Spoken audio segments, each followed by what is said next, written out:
Well, what's going on, YouTubers? My name is Robert Serrano Jr., natural born driller, and welcome everyone to WWE NXT TAKEOVER WARGAMES II review, the show from November 17th, 2018, there in Los Angeles, California, at the Staples Center, with the attendance of 13,598 WWE fans pertaining to the NXT brand in attendance for this promotion of WWE.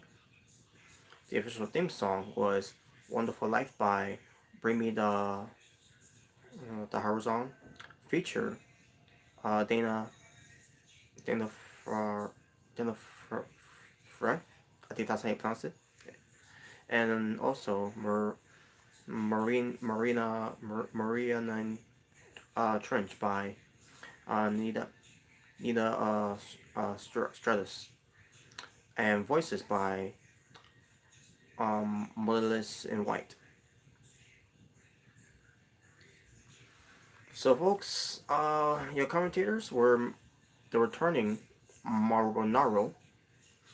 He's also be joined with Nigel McGuinness and Percy Watson. The NXT commentators are back full time. With Maronaro back after a 3 weeks hiatus of being on what WWE always calls an assignment.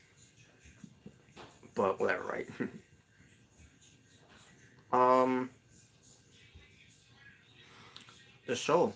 Let's just get right into it. I'm not gonna go too long with this, folks. Let's just get right into it. So the show opened up where we get Matt Riddle coming out. It's a promo about Cassius Ono, about something that was said on the pre-show. I didn't watch the pre-show. Don't care for the pre-show, especially what pertains to NXT pre-show. Um, Basically says he's not going to wait until Wednesday to fight Cassius Ono. He wants to fight him right here right now. There's 2 rings, so let's have it and everything. Cassius Ono's come out and cuts a promo about you know you don't got what it takes to face me and all that, whatever. I'm assuming that's how he said it. Basically, he says he basically said you're not ready for Takeover because they're at Takeover. So the match, we're just gonna get a prompt match to start the show here. So the bell rang. Cassius almost trying to get an upper hand, an advantage. Matt Riddle out of nowhere, but a high knee, knocking out Cassius Ono, goes for the cover and gets a 3 count in the win in 7 seconds. I'm like, what the fuck? Usually I'll crap on this, but but based on what how this was all was being booked, where Cassius Ono wants to play with Rumiko's new toys, and Matt Riddle is one of his new toys and all that. George, hey, what's up? Thank you for watching. You gotta forgive me too. You gotta work with me here because I'm not feeling too good from the voice a little bit. I'm not feeling too good from the pain I'm going through right now. From my body, parts of it, but and on top of that, battling a little bit of allergy and all that. But nevertheless, but yeah, this match itself, I mean, there should really be called a match after it only lasted 7 seconds. But yeah, there you go. They got that other way out. I'm assuming, I guess they couldn't wait until do it at NXT, or the regular show. NXT Takeover, and I mean NXT after the NXT after War Games too. But whatever. But yeah, they got that out the way, and then we get to a real match here, and we start off with that 7 second match, we get to a match that lasted 10 minutes and 55 seconds. You got the NXT Women's Champion Shayna Baszler versus the Pirate Princess Kairi Sane in a 2 out of 3 falls match.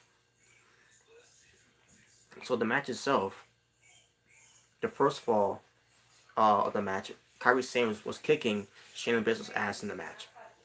All of a sudden, we get to Jessica Menduke and Marina Sophia coming out, and this led to Kairi Sane getting a distraction from the outside of Jessica Mendugan and Maria Sophia.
Sorry about that, folks. I'm pretty sure you don't want to hear the what's going on out there. I don't know. To be honest with you, I don't know what's going on out there. But I want to say the drama. I want to say that. I want to say the drama. Save the drama. Basically, I don't want to save the drama for all you to hear that. So I don't know what's going on out there. But there it goes again.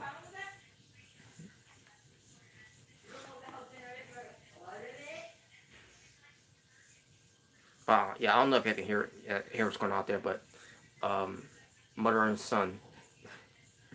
But anyways, but yeah, like I said, Kairi Sane was getting the upper hand from the start from the match against Shayna Baszler. Also, we get Jessica Menduga and Maria Sophia was coming out. You know, and basically we get the first fall going on between what pertains to Kairi Sane, trying to go for her insane elbow. Well, actually, she did. As a matter of fact, she did end up scoring the insane elbow. I'm sorry, excuse me, folks. I'm just a little distracted from what's going on out there. But yeah, the first fall actually goes to Shayna Baszler with the Karakuda clutch because Kairi Sane was was dealing with Jessica Menduga and Maria Sophia from the outside. After they started coming out, to make sure that Shayna Baszler doesn't lose. The first fall. So Kairi Sane is tapping out instead of trying to fight out of it.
So yeah, so then the second fall, where Kairi Sane getting the insane elbow onto Shayna Baszler.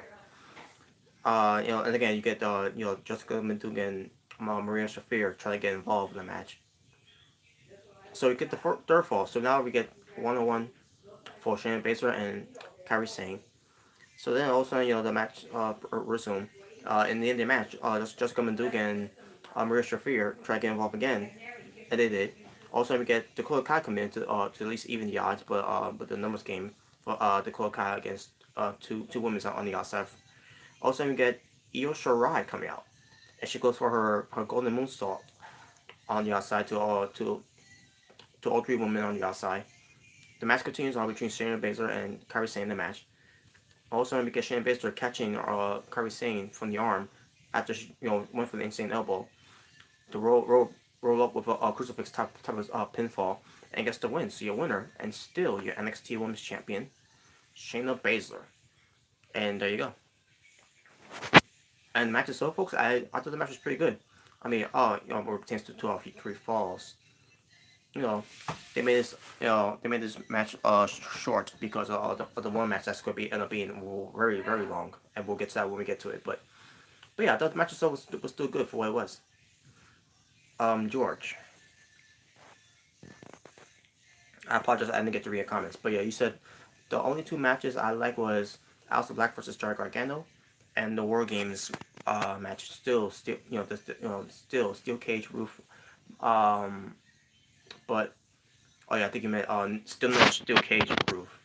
Yeah, I know what you mean, but it's still good. Still don't care for the overrated Undisputed Era. Yeah, well, I'll get to that later though. Where pertains to Undisputed Era and and that War Games match.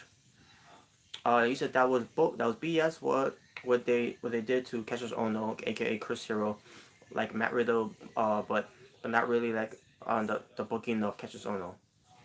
Well, Cassius Ono, he's not gonna be anything in WWE anyways because they see they look at his physique and like, okay, if you're not taking it so seriously, then why should we take you seriously? That's the how they look at it. So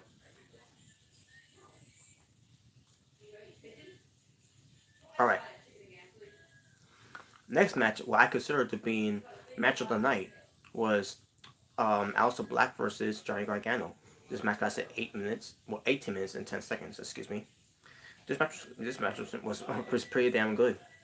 Also, Black and Johnny Gargano was hell bent hurry turn in this match, especially when it pertains to Aleister Black trying to get to Johnny Gargano after what Johnny Gargano did to him during the build-ups for this that lead up to this match. Um, but in the end, Gargano, basically we get some fall finishes, we get some cool hot flying spots, we get some very good storytelling, and then in the end, Johnny Gargano at one point tried to trick Aleister Black to go for the Black Mass to finish him off, and he deserves it. And they tried to sneak a win on him, only for Aleister Black to get the upper hand on him and get him the not only 1 but 2 Black Mass, making face making Johnny Gargano fade to black, and Aleister Black is 3 count the win. So his vengeance, um, has been completed because he beat Johnny Gargano, the guy who took him out from from the summer, and this is his revenge to get him back at Gargano. Yeah, at Giant Gargano. Now, no Cancer Ray, no Nikki Cross was involved, which I thought they was going to do, but I guess they didn't want to do all this overkill of interferences like they did with after the way they just did with Shayna Baszler and um Carrie Sane's match. But either way, match itself was pretty damn good. One of my favorite matches on the card. So there you go. I should also to point out too, Johnny Gargano, he had his wrestling tights inspire of the Punisher, and also Black his vest looks what was spikes on it, that looks sick. I don't know why he's supposed to be inspired with that one, but I love it. I thought it was pretty creative. All right, next match we get to the NXT Championship that lasted 22 minutes and 25 seconds. We got the NXT Champion Tommaso Ciampa versus the Velveteen Dream, who went out there to dress up like Hollywood Hulk Hogan from the NWO. Uh, Whatever. As far as the match was, folks, match itself, it wasn't to me. I couldn't get into the match that much because because obviously the Velveteen Dream. Not a fan of the Velveteen Dream. I don't um I don't find the Velveteen Dream's character to be intriguing. It doesn't get me wanting to cheer for him. Doesn't want me to get behind it. I just not a fan of the character. But with the character beside of the Velveteen Dream with Patrick Clark, The Velveteen Dream is a very good wrestler. He showcased it in this match against Tommaso Ciampa. Back and forth action, obviously. And the Velveteen Dream was doing a lot of moves like Macho Man Ray Savage moves, Hulk Hogan's moves, uh, Rick Rude's move, what it pertains to doing the Rude Awakening, the Velveteen Dream. Is that he's putting out these wrestling moves that he grew up watching and he admired and idolized and that inspired him to be a wrestler in the first place, like a Hulk Hogan, a Macho Man Ray Savage, the ravishing Rick Rude. So that's something I couldn't put over the Velveteen Dream. But as far as his character, as far as he carried himself, I can't put that over, and I can't be a fan of that.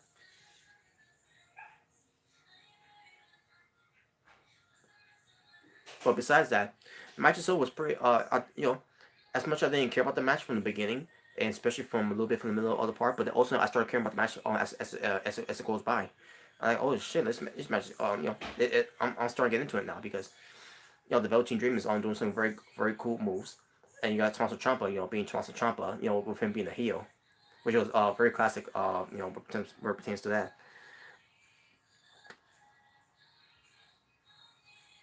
So Tommaso Ciampa tried to at one point do something that Mauro Ronaldo, because Mauro Ronaldo called him something a sadistic SOB, something like that, at one point, because they were by the broadcast table. And I guess, Ciampa took offense of that and do something at Mauro Ronaldo, and this led to the Velveteen Dream to capitalize on that opportunity, on that distraction.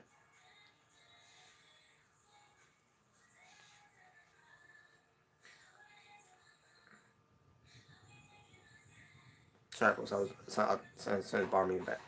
But anyways, but in the end, also, basically, there were points where I thought the Velveteen Dream was going to win the NXT Championship, which I did not want to see. I didn't want to see that happening because I'm not a fan of the Velveteen Dream because of the character. Yeah, I don't know how many times I keep saying that, but I got pointed out that I don't like the character. I mean, if you guys like the character, if you guys like how he carried himself, more power to you, but I can't get into it.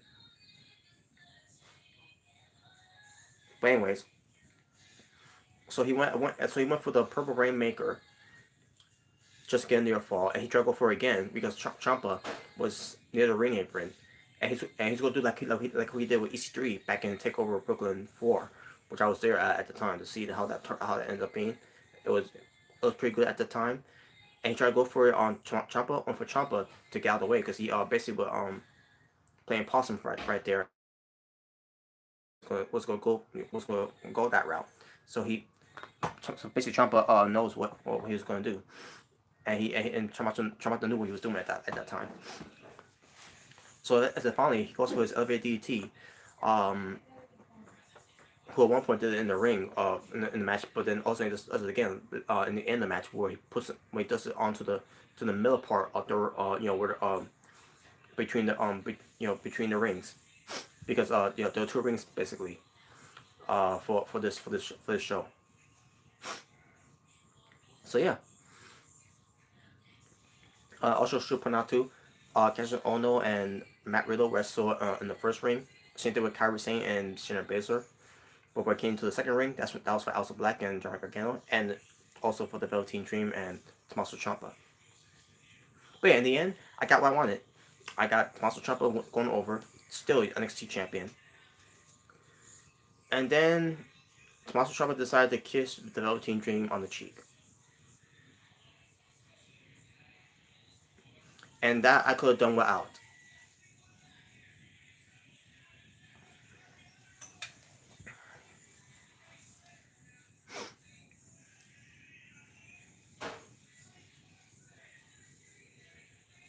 Next, wait, okay, never mind. I thought you said something, George. My apologies. Next we get to the main event. The main event, War Games. War Games match. That lasted 47 minutes and 10 seconds. So you got Pete Dunne, Ricochet, and Warriors, which is Hanson and Ray Rowe, versus the Undisputed Era, which is Kyle O'Reilly, Roderick Strong, Bobby Fish, and Adam Cole, baby.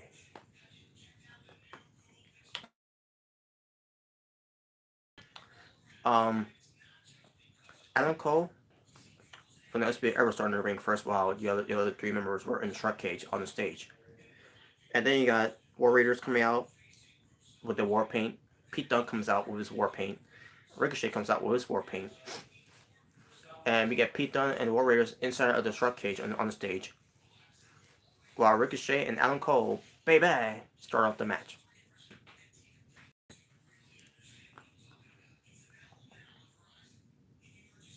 So they start wrestling for the first 5 minutes, and then all of a sudden we get to Undisputed Era coming out of the shark cage, because from Wednesday's NXT show, the Go Home show, War Raiders own Hanson went up against Undisputed Era's own Kyle O'Reilly, where the winner of that match gets the advantage for a War Games match. And sure enough, we get, and because Kyle O'Reilly won that match on that NXT show, that that leads to Undisputed Era to get the advantage in this War Games match. So who comes in the ring?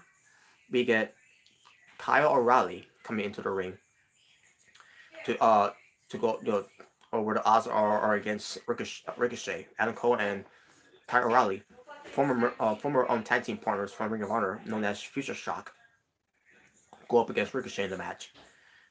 And then 3 minutes later, we get to someone from either War Raiders or Pete Dunne. Pete Dunne wanted to go in there, but Hanson's like, no, I'm going in there. And Pete Dunne was looking upset that he was blown off to go into going in there next by Hanson.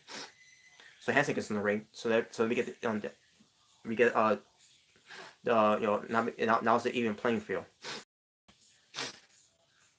And Hanson was kicking the ass in the match. And then 3 minutes later, we get Roderick Strong from Undisputed Era. Gets the Undisputed Era's the advantage. Now it's a 3-on-2 situation. Basically, another disadvantage for for the side of War Raiders, Ricochet, and Pete Dunne, with Hanson and Ricochet getting their ass kicked. Then we get to and then 3 minutes later we get to either Pete Dunne or Ray Rowe getting into the match, and Ray Rowe shoves Pete Dunne out of the way. No. And Pete Dunne looking frustrated at this point. I see myself, is this going to lead to Pete Dunne turning on his teammates if he gets in there? That's what I thought was going to happen, but that's not what happened at all. So that even playing field once again. You got War Raiders and Ricochet going up against Undisputed Era of Alan Cole, baby, Roderick Strong and Kyle O'Reilly. And you got War Raiders, kicking the ass in the match, and Ricochet, he's on his own. After being there for that long. And finally, Bobby Fish comes in, but before he does, he goes to grab the lock, the same lock that was locked in, with his respective shark cage, and he goes to Pete Dunne's respective shark cage, and he puts in the lock in there, and basically Pete Dunne's trying to fight out, to make sure he doesn't lock on it, but then also Kyle O'Reilly, not Kyle O'Reilly, Bobby Fish kicks the knee of Pete Dunne, the injured knee of Pete Dunne, where it was heavily taped by the way, so that he can fully lock it in, make sure he lock in there, and he won't be able to come out. So sure enough, the match, now we get Undisputed Era, all 4 members of Undisputed Era in the match, and they end up putting up a steel chair, and with the steel chair, they got the symbol of Undisputed Era on those black steel chairs. And for those who don't know what I mean about the logo, basically, I'm gonna show you right now. It was this symbol, logo, whichever you want to say, of Undisputed Era, that was on the they had the steel chairs symbol for Undisputed Era.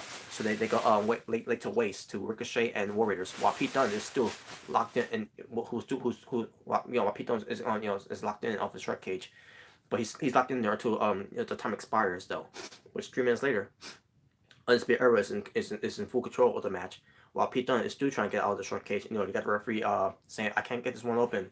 He got one of the locks open, but the lock, he's like, it can't open. Like no shit, Sherlock. And by the way, Barry Fish took the key, that the original key that he had that was from his shark cage. He threw it into the crowd, by the way. So and your referee's trying with the with his key with the key that was used for Pete Dunne's short cage, was one that got the unlock, but the one that he tried to do for which it was Undisputed Era's locks. He said it won't open. It won't open. Like well, of course it won't open because it's not the right key. And then all of a sudden we get the other referee. He's like, I'll be right back. He goes to the back. Right there, I knew where he's going. Where he's coming back with bolt cutters. Sure enough, the bolt cutters open up for Pete Dunne. So Pete Dunne Fine gets out. He goes on to to go try to get in the cage, but Undisputed Era's trying to fight. It's trying to make sure he doesn't get in. And Pete Dunne gets a candlestick and basically lay to waste with the Undisputed Era. To go there, with fingers in the way and all that. And then Pete Dunne slams the cage at one point to Roderick Strong.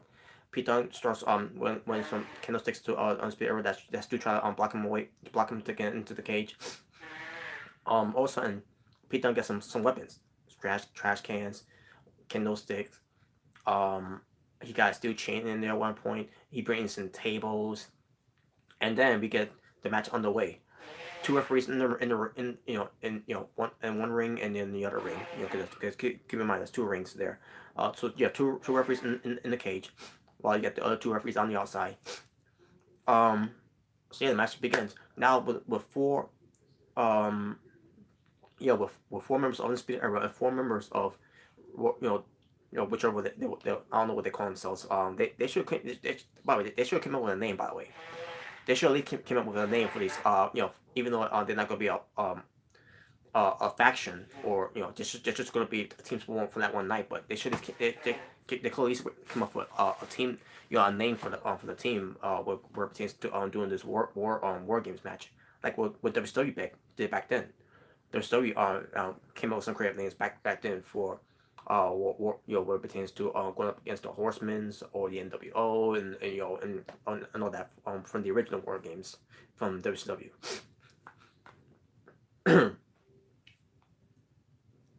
But anyways,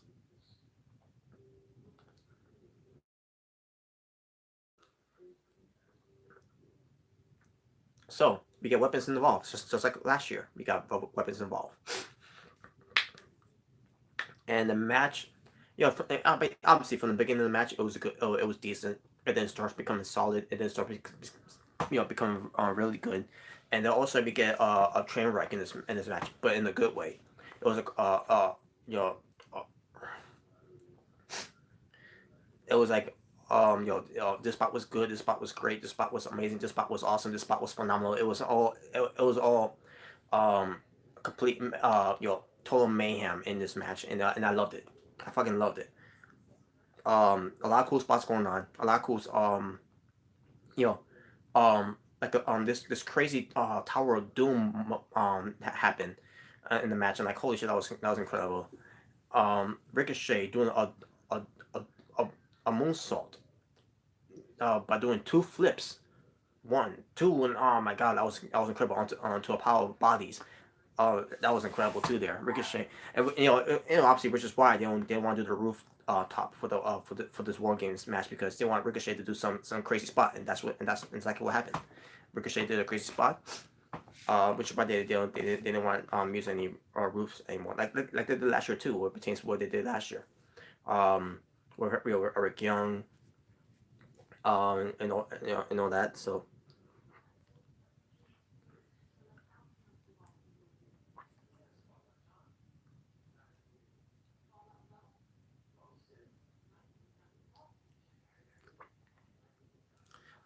in the end,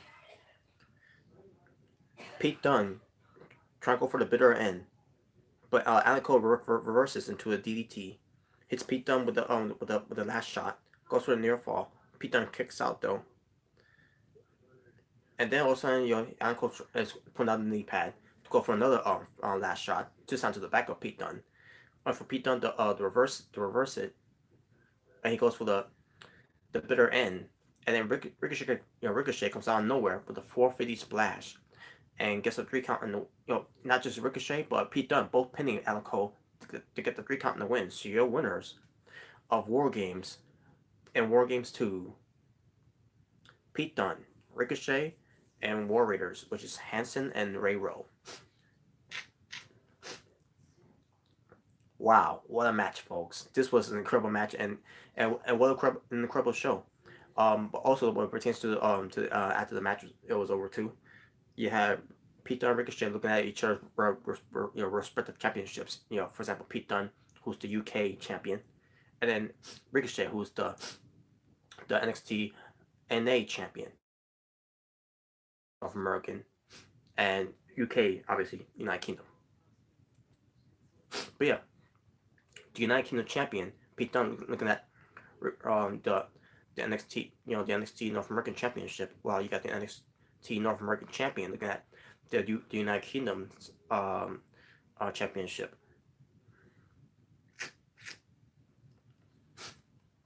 So basically, they got some unfinished business. They got some unfinished business between Ricochet and Pete Dunne. But nevertheless, after that, all the whole stare down tools and all, they got on top of the cage, and they start celebrating everything together, and that was it. That's how the show ends. Um, Matt Riddle defeats Cassius Ohno in 7 seconds. I can't give this a star. I can't give this a star ratings because it wasn't really a match. So I'm just gonna not include any stars with it. But I thought that was interesting. You know, Shayna Baszler defeats Kairi Sane 2 out of 1. Again, in this fall for in this 3 falls match to retain her NXT Women's Championship in 10 minutes and 55 seconds. I'm gonna go with 3 stars. Very good match. Aleister Black defeats Johnny Gargano in 18 minutes and 10 seconds. I'm gonna go 4.5 stars. Tommaso Ciampa defeats the Velveteen Dream to retain his NXT Championship in 22 minutes and 25 seconds. I'm gonna go 3.5 stars. And Pete Dunne, Ricochet, and War Raiders defeats the Undisputed Era in War Games match in 47 minutes and 10 seconds. I'm gonna go 5 star. I'm gonna say right there 5 star. 5 star. I thought it was a 5 star match. I didn't get any tired. I didn't get tired of this match. I didn't feel like that this part annoyed me or whatever. Other than the referee I can't open the locker. But besides that, nothing in the match annoyed me. In the match itself, I thought it was pretty damn good. So I'm gonna go 5 stars. So my overall rating for the show, pertains to WWE NXT WarGames 2 from November 17, 2018. I'm gonna go 10 out of 10, of course. Were you fucking kidding me? This was the best show in Survivor Series weekend. And I'll get to Survivor Series when I get a chance to do that review after this one. But that being said, I'm done. Thank you all for watching. Before I go, George, I believe you said something here.